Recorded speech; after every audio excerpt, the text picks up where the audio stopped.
Thank you, Mr. Chairman. Thank you, Senator Mullen. I appreciate that line of questioning as well, sir. Um, One thing I wanted to share with everyone as we open up today is one thing I'm very proud of is that New Mexico, as you all may know, recently moved to cap insulin at $25 for a 30-day supply. I think we're seeing more and more attention state to state, clearly here. I appreciate agreements to make insulin more affordable at $35 as well.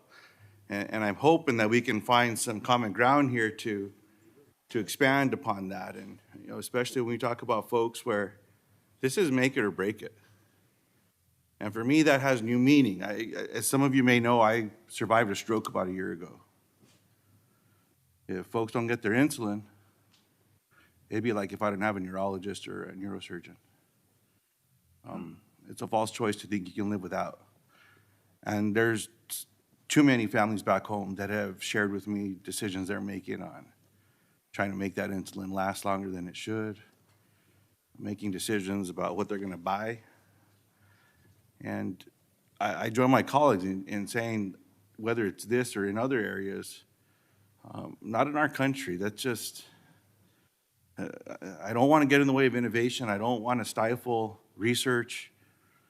But when we have something that can transform someone's life and save someone's life, there's got to be a better way for us to make this affordable so that families aren't having to worry about other stuff. And then they have the stress on top of whatever that insulin's going to help with.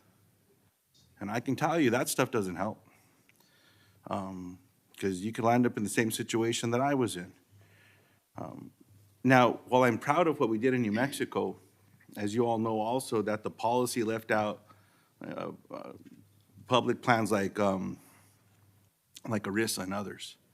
So there's still almost 200,000 people in New Mexico that need insulin that don't get the cap. And that's one of the reasons why I wanted to be here today.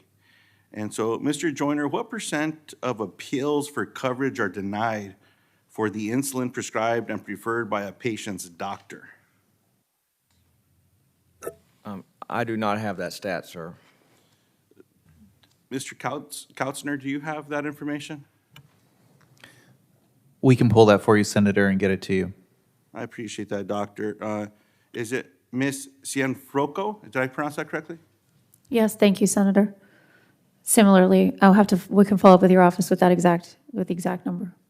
I appreciate that because in the end here, being able to work with physicians as well and trying to better understand what happens when there's a denial. And I'm hoping we're not going to see high rates here. I won't be surprised if we do. But that's another area where we can do some work and make sure that people are getting what it is that their doctors think that they should get as well. That's another conversation I've been having with people back home. Now, Mr. Ricks, Mr. Hudson, and Mr. Jorgensen, your companies have made recent announcements about reducing list prices to some of your insulin products, and I very much appreciate that. Now, what my team tells me is that according to CDC, about 16.5% of people in the U.S. who use insulin report rationing it because of cost, something I was saying earlier. Mr. Jorgensen, yes or no, can you commit to keeping the price of your current and future insulin prices affordable? Yes, we have a free option. So people who are in a situation where they have to ration, they can get free insulin from Novo Nordisk. And last year, more than 60,000 Americans got free insulin from our company. Well, I appreciate that I heard you say yes. That's important to me as we talk about future insulin prices. Mr. Hudson, yes or no, can you commit to keeping the price of your current future insulin prices affordable? We can commit to that. Mr. Ricks, I want to ask you the same question, and specifically, should Mounjaro be approved to treat weight loss, will you commit to keeping that drug affordable? Yes, we will commit to that. And Mounjaro for diabetes today is already a $25 out-of-pocket cap for everyone. I appreciate that. And lastly, I just want to point out that we know that these reforms work. When there was an effort to cap Medicare Part D, we saw about 9,000 New Mexicans that are going to benefit from saving $443 right off the top.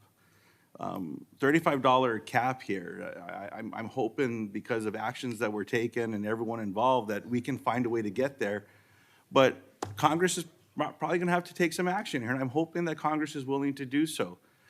So that when we're talking to families, at least that's something that we can all agree on with the work, the research, the investments that are made in these spaces, that we're going to say, yes, we can save people's lives. And when we have these incredible scientists and doctors that are developing these life-saving technologies, that we're doing it in a way that says you're going to get help regardless of how much money you make.